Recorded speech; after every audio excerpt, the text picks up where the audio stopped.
spirit will never die. We will not go down in Gaza tonight. And aloha, America. Welcome back to the show. We're talking with Peter in Las Vegas. We're talking about Israel's behavior in the Middle East, and I think you can sum it up most accurately by saying that Israel is still trying to conduct their affairs as if they're an Old Testament kingdom, where they just go out and smite the enemy or have God smite them, and they are out there conquering and seizing and taking everything. And they really do seem to be hopelessly trapped living in the past, whether it's 4,000 years ago, wherever it was they were living, or even just as far as World War II. They can't seem to get their minds out of that either. But this is not the Old Testament times, and it's not even the middle of the last century. This is the 21st century, and there are accepted rules of behavior for nations to be considered legitimate. One is that you draw your borders. The other is that you have some kind of a constitution or other organic document that says how the government is to be organized, as opposed to simply each new Knesset coming in and simply doing whatever they feel like they want to do at that particular moment, which is why the Israeli people are so unhappy right now. But it is a very volatile situation, and Israel has a long history of false flag attacks in order to get other people to fight their wars for them. And now we're playing around with nations that really do have nuclear weapons: Russia, China, Pakistan. And, of course, Israel has their nuclear arsenal, which the U.S. tries to pretend doesn't exist. We have the entire U.S. government with their eyes shut and the fingers in the ears saying, I don't see them and I don't hear them and you can't make me, nya, nya, nya. And then they write out more checks to Israel in violation of the Symington Amendment and the Glenn Act. And I think a lot of people, if they have not come to this understanding of Israel's subversion of pretty much the entire West right now, if you were to describe it to them, they'd say, oh, come on, it couldn't possibly be. It's a little tiny country. They're nice people. They're the biblical Hebrews over there. And they aren't. They're Central Asian Khazars. But you begin to understand over time, yeah, for the last half century, for as long as they've been in existence, Israel has been subverting every other government they can get their hooks into. And that's exactly what it is. That's why here in the United States of America, every election season, we get this unholy display of our candidates trooping off to Tel Aviv to dive into the Israeli government to ask effectively for permission to be a politician here in the United States of America. And it is very shameful, and it's humiliating, and it's embarrassing, and I think it's time to stop. And I am hoping this election in November, the American people will remember, no government can serve two masters. And a government that serves Israel does not, cannot, and will not serve the American people. Well, the key is the subversion of the economic, of the political process in the media, really, and the Congress and whatever political process and the Congress. The elections don't even mean anything. You can see that with Ron Paul. I mean, the real war is, and to me, it's a race between whether we stop these guys before they shut down the internet, which is the only thing that's keeping people are unaware. That I am expecting that to happen almost any time now. Yeah, I mean, that thing about James Arbuzek, the former senator who had an Israeli murder plot against him, and Darrell Issa, a murder plot against him, another congressman. And Wellstone was he was a friend of Israel, but he wasn't friendly enough.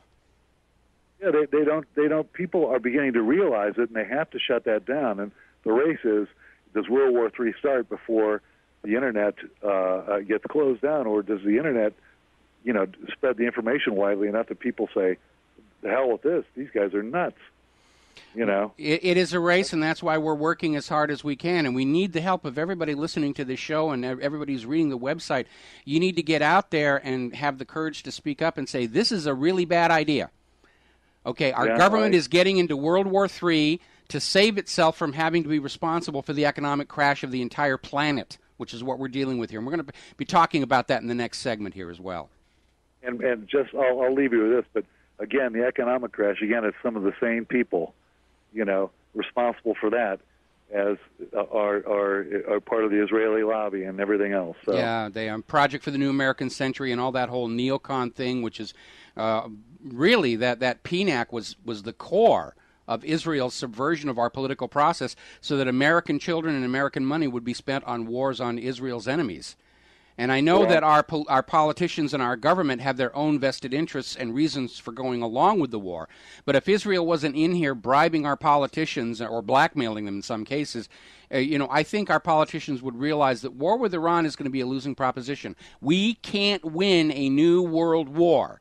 And that means somewhere between that realization we can't win it conventionally and final capitulation is when they're going to start turning those little keys in the missile silos. And then we're all going to have a really bad day. Well, and again, some of those same guys that crashed the whole banking system and looted us are the Rothschild Federal Reserve bankers that also intersect with Israel. So, yes. With that, I'll let you go, Mac. Thank you. You're doing great work. We're going to switch over to Paul in Michigan. Aloha, Paul. Welcome to the show. What's on your mind? Yes, sir. I just wanted to ask why you never mentioned the Arab-Israeli War of 1967, in which half a dozen Arab Muslims invaded Israel, and Israel won. Usually when a country wins a war, hang on. In the Arab-Israeli War, Israel claimed these Arab nations were about to attack, and there was really only one incursion. But you need to remember the reason the war even began to happen. The United Nations created something called the Partition Plan. And the Partition Plan was a plan where they were going to take Palestine and they were going to cut it in two, and they were going to say, this part is still Palestine, and this other part is going to be the new land of Israel. That was the original plan. But the founders of Israel basically said, no, we want it all. And they rejected the United Nations Partition Plan. David Ben-Gurion simply went out and said, we declare all of this to be Israel. 24 hours later, Harry Truman said, we recognize the new state of Israel, because Chaim Weizmann was over there promising political support for Harry Truman's campaign. And from that point on, Israel adopted an attitude of demanding their right to exist while at the same time turning around and saying that the Palestinian Arabs had no right to exist. And it was that double standard where, Israel began grabbing more and more land. They refused to draw their borders. They kept insisting on, Jerusalem was going to belong to them. And the neighboring nations realized they had a cancer in their midst because Israel was not going to draw their borders and live in peace. They just kept on grabbing. And inevitably, it led to one war after the other, after the other, after the other. And in the Arab-Israeli War, Israel wanted it to go out and conquer some more land, but as is usually the case, they want to make it look like it's the other guy's fault. That, too, has been a consistent pattern of Israel's behavior. It's just like, I'll give you a good example. In 2008, remember on Election Day 2008, where Israel broke a 6-month ceasefire with Hamas that Hamas had honored.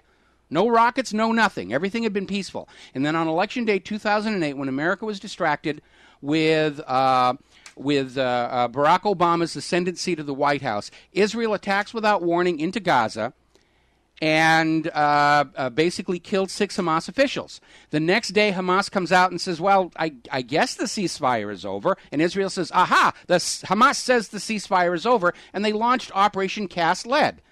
And they kept screaming, it's all Hamas's fault. They said the ceasefire is over, and on and on and on. This is how Israel continues to expand its territory.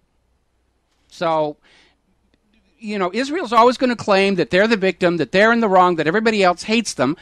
And frankly, if you behave like that, people are not going to like you. If Israel really, truly wants to live in peace, draw the borders and live within them. But when you sit there claiming that your imaginary playmate in the sky says you're supposed to own it all and all of life's blessings belong to you preferentially, it's going to cause hostility. If you look at the history, and I know I'm going to get in trouble for this, but if you look at the history of the Jewish people for the last 2,000 years, and you look at all the persecutions and the expulsions and the pogroms and all this other stuff, there's only one common factor in it all. And that is the resentment that builds up from the way the Jewish people treat everybody else around them. And after 2,000 years of making the same mistake over and over again, learning a new way of interacting with the rest of the human race, might be an advisable, prudent way to guarantee a peaceful future for everybody. Because over the last 20 years, we have heard continually from the leadership of the Arab world, we will allow Israel to live in peace when they allow us to live in peace. We will acknowledge Israel's right to exist when Israel acknowledges our right to exist. Israel still refuses that, and that is the basis of all this bloodshed and this path toward what may turn out to be the Third World War. Israel is in the wrong. The imaginary playmate does not, in fact, give them license to take the world for their own use. The imaginary playmate in the sky does not give them a priority access to life's blessings. The imaginary playmate in the sky does not give them a right to exist that is denied to all other people. It just doesn't work that way. I've actually read the Bible. That's why I'm an atheist. And I don't see anything in there that says any one group of people are supposed to be happy and everybody else miserable. It just doesn't make a lot of sense in the first place.